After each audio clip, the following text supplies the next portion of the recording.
Good morning, everyone. Good morning, and welcome back to another conversation on Let's Talk Destiny platform.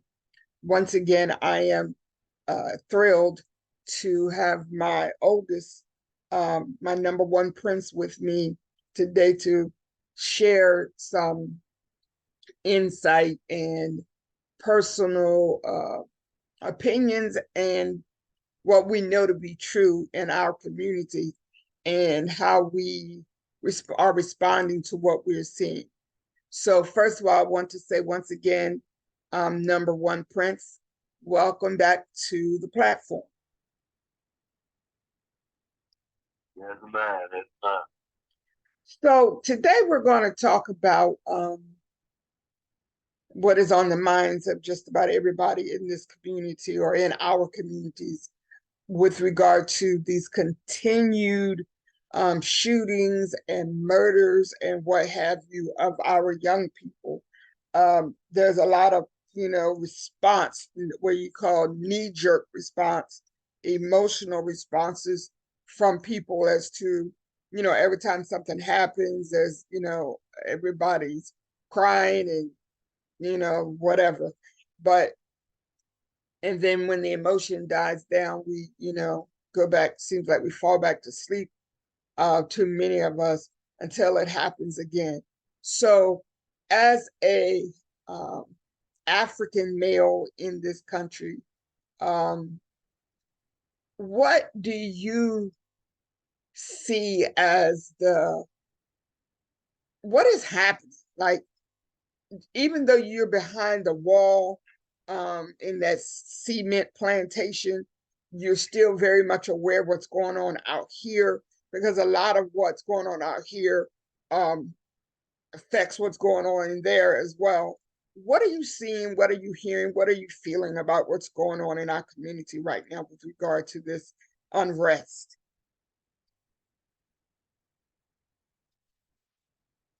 Well, what you mostly hear from these young brothers is a sense of hope. That's like the simplest term that comes to mind. They feel like and literally believe that their life is meaningless. Like, it it doesn't matter whether they live or die, Right, right? right. And again, you know, oftentimes we look at these young brothers and young sisters, and a lot of times when our youth do these kinds of things and act out, we are failing to realize, you got all of these so-called black psychologists who go and get all of these degrees where they get trained very well in these universities. But the unfortunate part is they're still not understanding is when you go to those universities to get trained, you go to get trained and you memorize from a Eurocentric point of view, to be quite honest. And this is why these so-called professionals can't seem to figure out what is going on with our youth. And it's because they don't understand the mindset that these children are being taught from every point of society, meaning media,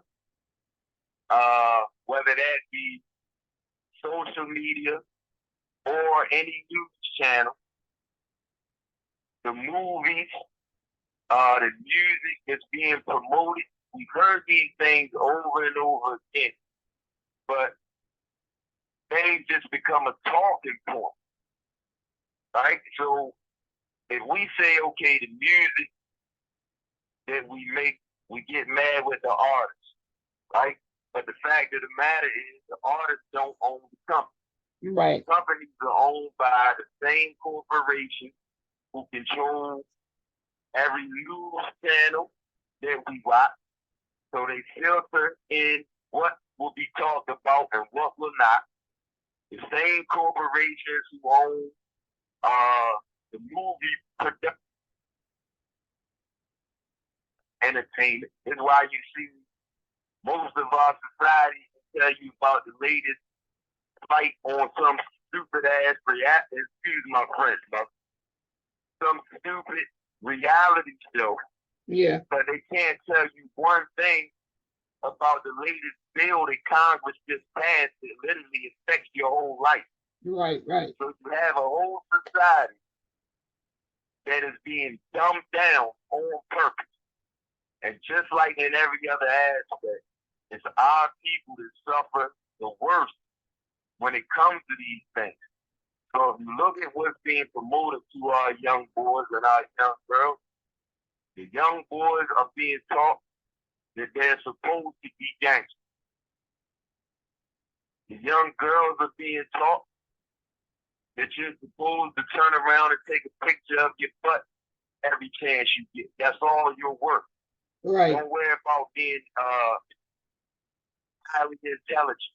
Don't worry about having knowledge yourself. None of those things matter. If you want to matter in this society, then you little black boy, you have to be a gangster. You have to talk about killing one another and selling drugs in your own community. And then we'll give you some crumbs off of our table. Little girl, take these pictures.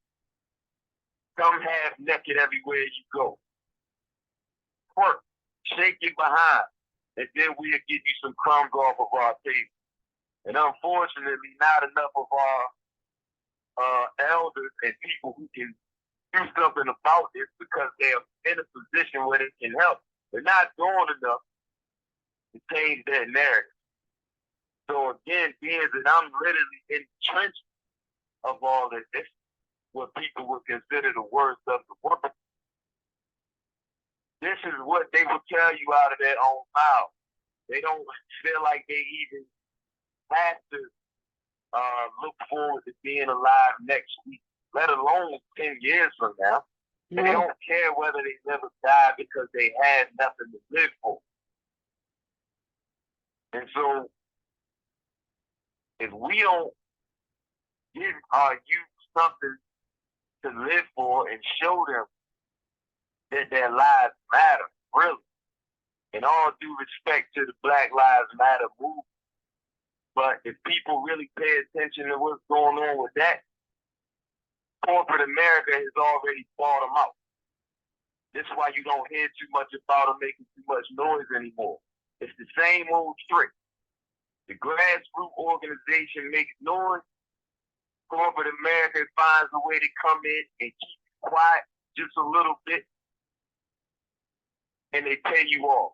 Say that. Say that. And so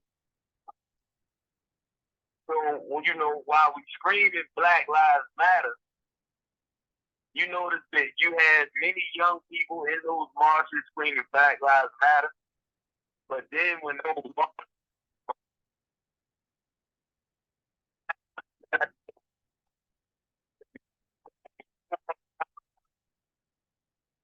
real and they gotta still go home to where there's no food in the refrigerator. So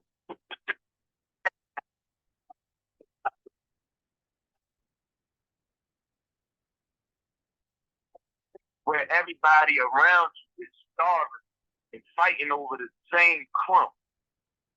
So how is it that we had people that on one hand scream Black Lives Matter, but then they go right outside and take a black life?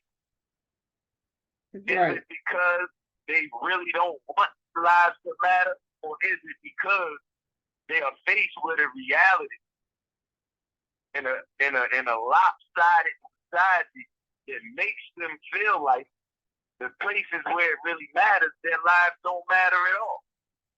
Right. And I was thinking that you were talking first. I want to mention once again about this subpar, inadequate telecommunication system that they have in state prisons, where they're making multi-billion dollars every year off the bodies that they warehouse in these places, but the phone systems are horrific.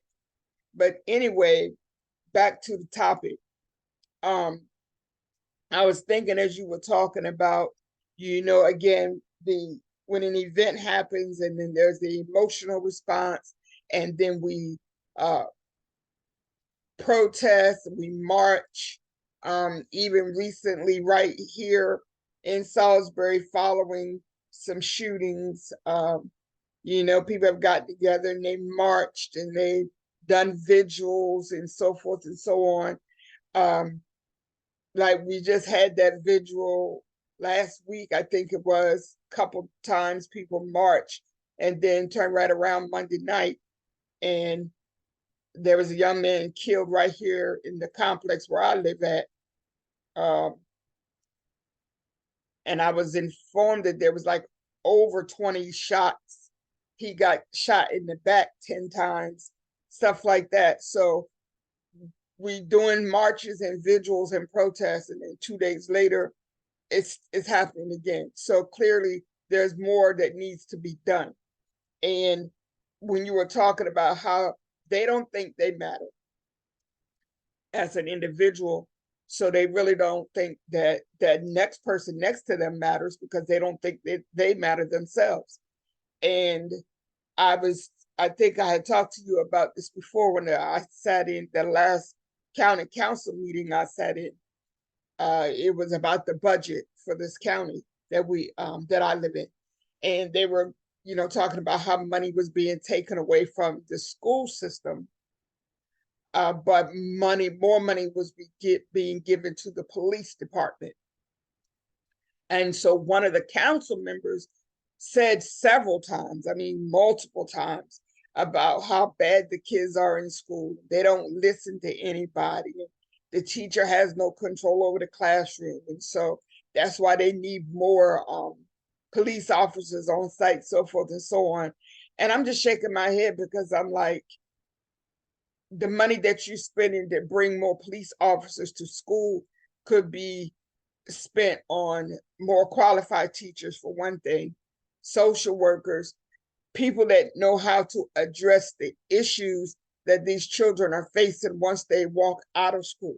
I remember and I specifically was thinking about that when you were talking about going home hungry and stuff like that. And I remember when I was working in the school system and some of the kids, they had gotten reputations. I mean, I'm talking second and third graders, they're already labeled as bad or problem children or whatever. And I remember saying to one of the teachers one day, I said, you all seem to forget that when these children walk through this door, they're coming from somewhere. They didn't just drop out the sky, end up here at school. Does anybody ever stop and think about what they are dealing with before they come to school and how it could be impacting how they act while they're in school? Some of these kids, the only meals they get are the ones they get at school. The only interaction they have on a social level that could be positive is at school. So instead of taking the opportunities that we have while we have them to empower them to and remind them how wonderful they are, what they were created for, where they come from, we started beating them over the head with all the negative things that they already know that they're doing. They may not be able to explain why they're doing it, but they know that they're doing it. But it goes back to what you said about they don't know who they are, so they don't really have anything to look forward to. And then they end up in facilities such as the one where you're in, and they're getting younger and younger and younger. And I was talking to, now I was reading one of my friends, Facebook friends. She's a best-selling author, and she's also a journalist. And she was writing about in the state that she lives in, that the mayor or the governor, I think the governor, because, Texas governor, he's kind of off in head, but he signed this bill where they are taking the libraries out of some of the schools, and turning them into facilities where they detain children who are misbehaving. So what you're saying to these children is that they're reading and learning through books and stuff like that is less important than them being detained and punished and locked up. Then you wonder how they end up in the prison system. Well, you shouldn't wonder why, because you've already set them up to go down that path. So a lot of the young men that you're talking with and have become a mentor to, because, as you say, they call you the old man now. This is the attitude that many of them have, as you said, is that they don't care because they don't really see that they have any reason to care. So what do you say? Give me one personal solution or suggestion that you think that we should be doing in our communities. One of the first thing that is absolutely and I say this all the time in here, there is no choice in this matter. It's real simple. When you're talking about being better, then there is no choice. You're either gonna get politically conscious and active, or you will be a slave to a colonizer that has us bureaucratically enslaved and physically still in many ways. And it's just that simple. So we have to get politically conscious and understand what that means, how it works, and become active in those politics. And one of the biggest things that we have to understand and get through our heads is none of this stuff is an accident. They are doing everything that they're doing is by design. That's why it's called a system. And that's why I started this conversation by pointing out all of these so-called people who get these degrees. Well, you got to remember, who is it that's building these universities and why are they building? It's the very same elite class that controls everything else in society and has it set up literally as a matrix and are creating a bunch of mindless consumers. So you were the exception to the rule. Like when you just said you had to say to some of the counselors and teachers, y'all stop and think. No, they don't. Right. And that's why they put them in there. Because they're not there to make the children better. They're not there for them to learn. They're there for them to memorize a curriculum, again, that was put inside the system by a certain group of people who are controlled by those corporations. That's why the curriculum never involves no true history for us. So all of that is politics. We got to understand what politics are. Because that's one of the first places that the youth are being affected when they start being sent through those assembly lines. So even when we say Black history, and again, I know many people don't understand the political connection, but you have to understand the political connection of even saying Black. So the reason why Black history only goes back to slavery time and after, like whenever you hear about Black History Month, and in these schools, they'll tell them, okay, well, write a report. Why is it that it's always Harriet Tubman, Frederick Douglass, Martin Luther King, the same old, Booker T. Washington, it's George Washington Carver? Why is it always these people who came at a certain time? It's because Black people are a creation of a system of slavery. Black is a political title. It is a creation.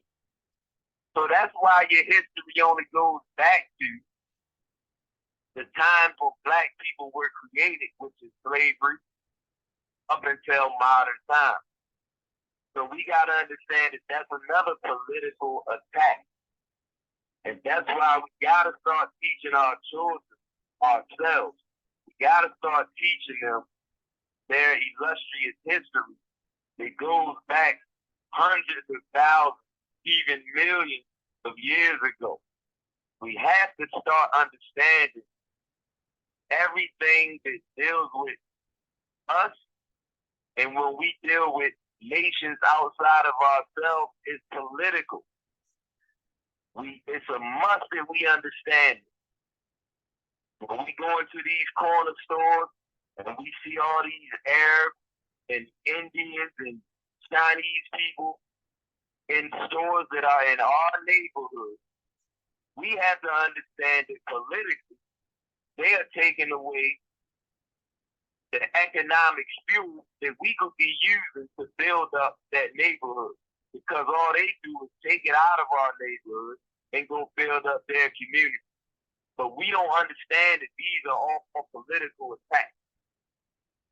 So when I say get politically conscious, I mean in every area, every degree, everything that affects us. Take control of our situation.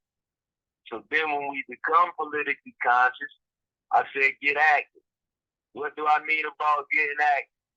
I mean, we have to understand the power of unity, organizing, coming together, boycotting these businesses who continuously take the little bit that we do have in our community. They take it out like a bunch of leeches, and they take it back to their community. We got to stop letting them do that. We got to start organizing, going to those city council meetings, going to those county council meetings. And I'm talking about being there in large numbers. And when they're talking about who's going to get certain funding and who's going to get this and who's going to get that, we have to be there and raise our voices and let them know that we're going to stick together when it comes down to voting, when it comes down to spending our money, when it comes down to investing in things. We have to understand politically, when they talk about Americans, they're not looking at us. When are we going to learn it? We have to start doing things for ourselves. And there's no point in crying about our frustrated youth when they act out their frustration in the only way that they are able to, which is with each other, because they don't get a chance to show their greatness in no other part of society. And don't point out no LeBron James and no Oprah Winfrey, because people won't get to a point. The one or two people out of billions, and that's another trick that they use by saying, well, they did it, so it's fair over here. But you overlooking billions of people. No, so we just got to get serious about being politically conscious. Because once we understand politics and we understand that everything that is done is political, then we won't keep looking at things with emotionalism and expecting 60 seconds remaining. Expecting people to treat us right simply because it's the right thing to do. That's just not how the world works. Absolutely. Well, we're almost out of time again, but I'm like, wow, I enjoyed this conversation, and we will definitely continue it at a later time. I'm going to stop the recording now. You have 30 seconds.